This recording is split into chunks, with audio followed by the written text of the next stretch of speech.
All right, I've got my trailing edge, some pencil marks here that are 1 7/8 from the edge.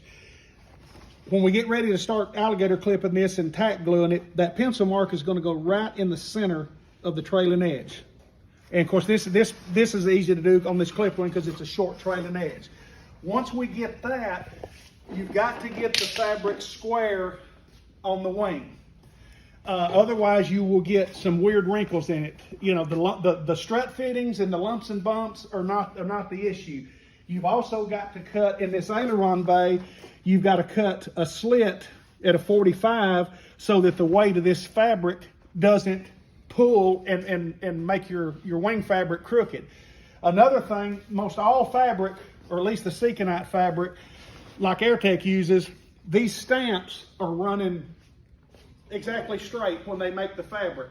So you can use these stamps, if you're looking down the wing and you can see the spar through the wing, you can actually use just by eyeballing, you can use these stamps to get your fabric square with the wing. Otherwise, when you go to where it wraps the leading edge, you'll end up the fabric running crooked and it'd be too short on one end.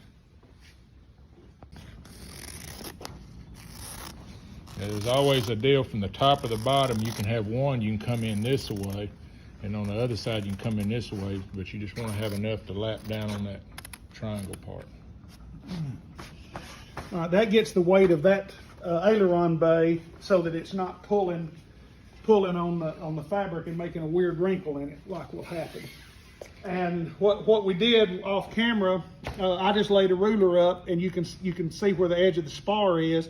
I measured from the spar to this stamp at 5 inches, and I went down there and we did it at 5 inches there, so we know the fabric. It's not absolutely perfectly square, but it's good enough to do what we're going to do. And you can also bring it around here and go from there to the edge of your leading edge and check it down here that it's going to be about the same, because that's what's going to be important is when you flip the wing over is that edge is not, and it's going to be cut off. It can be straightened up. It's another way to test it. So the next thing we'll do is we'll trim around our aileron hinge points, our lift strut points. We'll paint a little thin glue around this area so we can slit it with a razor blade. It doesn't fray. And then our jury strut mounts front and back. And then we'll get the fabric down and then we'll start tacking it with glue, working down the leading edge and trailing edge. All right. Everybody covers wings different. There's different ways to do it. Some people, and I know a lot of manuals say this, and there's absolutely nothing wrong with it. They tell you to, get your fabric glued down. Don't worry about the protrusions like lift strut fittings, jury strut fittings.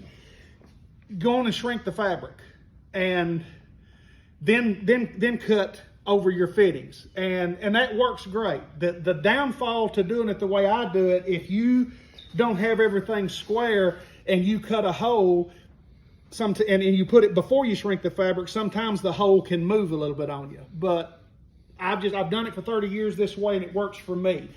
I like to go ahead and cut my slits on the lift strut fittings, the jury strut fittings, get the fabric down and then double check and make sure we're square. Then you can start smoothing out all the wrinkles. Showing the wrinkles. If you don't, then this is what I ran into. The reason I do this, you can see this little wrinkle here and here. If I just leave that and I start trying to tack this leading edge, you're going to end up with these weird wrinkles in your fabric like this, and you've got it glued on both sides, and you've got puckers that you end up taking extra heat and working and trying to get them out. That's the reason that I do it the way I do it. It's more than one way to do it. That just works. And when you see these wrinkles like this running at an angle across the fabric, something is out of square. If you start there, you're going to end up chasing it all the way to the end. Right, I've got it marked here just with a light pencil line, and I've got the little thin glue painted in it. So we're going to take a razor blade and we're just going to slit the fabric to go around these strut fittings. Sometimes you have to pick the fabric up so you can, that's the reason I've got the pencil mark on it. And then at the end of it, I just do a little T-slit like that. It's just easier to fit around that strut when it's cut like that. All right, and we did this other wing, the other way Brian mentioned about doing all the perimeter, and you'll notice that If you pull it tight enough, you don't have to take this. I mean, even as tight as they got it, you can see it trying to hang a little bit, but it ain't much. You got to really pull it tight.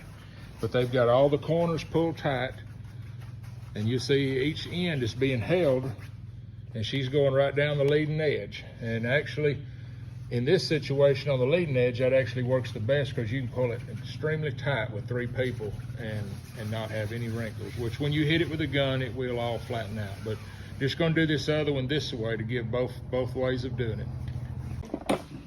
Okay, we've got the false spar cove all bedded down with glue. We've got the trailing edge, the root rib. We've got a tack down the leading edge. Now we're going to do the tip.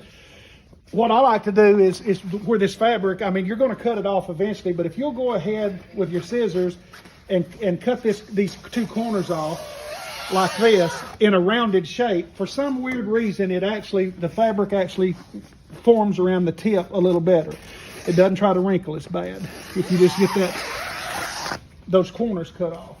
So after that, we're going to start usually in the center. I'll start the center, and we're not worried about gluing it all the way around. The iron will take care of that. We're just going to snug it down, and we're just going to tack it in the center like that. And you just work this way, and you can see the further you pull back this away toward the underside of the wing, the smoother it gets. So you're not necessarily pulling straight down. You're actually pulling down and under the wing like that, and it really forms around it. And you just want to glue it in the center. We'll flip the wing and we'll take care of the other side with a little heat and the glue on there. But I'm just bedding through the fabric with thin ratio glue and wetting it, and like that, and just work it from the center of the tip round to the trailing edge, and then we'll go take care of the leading edge. All right, he did all the perimeter on the other side. It's still loose for now. We flipped it over, and this has the hard edge, the melted edge that you want to get rid of. You won't ever be able to find it. So he'll tell now what he wants. Yeah, we'll get this tacked down with a narrow tack strip here. We're not worried about gluing it solid. We're going to let the iron shrink that. You have to get rid of this burned edge because you can actually feel it. It's like a little rope at the end of it. So you want that to be hidden.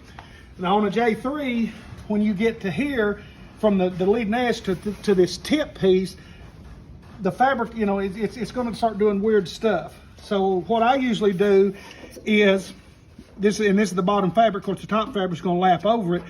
Once I get everything tacked down, I will cut it on this. It's got tape over it, but the edge where the 2 skins lap over. I'll cut the fabric down to here because this tip, we're just going to we're going to iron it around and then let it lap around to about 1 inch. Then the other fabric will lap over it. That way a tape will cover both seams. So we're not bringing this fabric all the way up to here. We're just going to trim it back to here, and then we'll work it around to the tip. And of course, this will get worked around with an iron and glued all the way around this tip, and we'll work the wrinkles of it out. Same way back here, you just work it up, finish it off, take this part up, take it around, or do you just cut this? Yeah, I don't wrap it around. I cut it. You just cut the edge right here because you've already got a large cove here. So when you cut that edge and then take an iron, that you get the edge down. Same way on the trailing edge, he had measured before to get that distance around here, and he has enough to go around. So, he'll cut that little edge. Now off. We've got enough to come around and glue solid, and then run a razor there and right at the edge of the trailing edge so that seam will be hidden.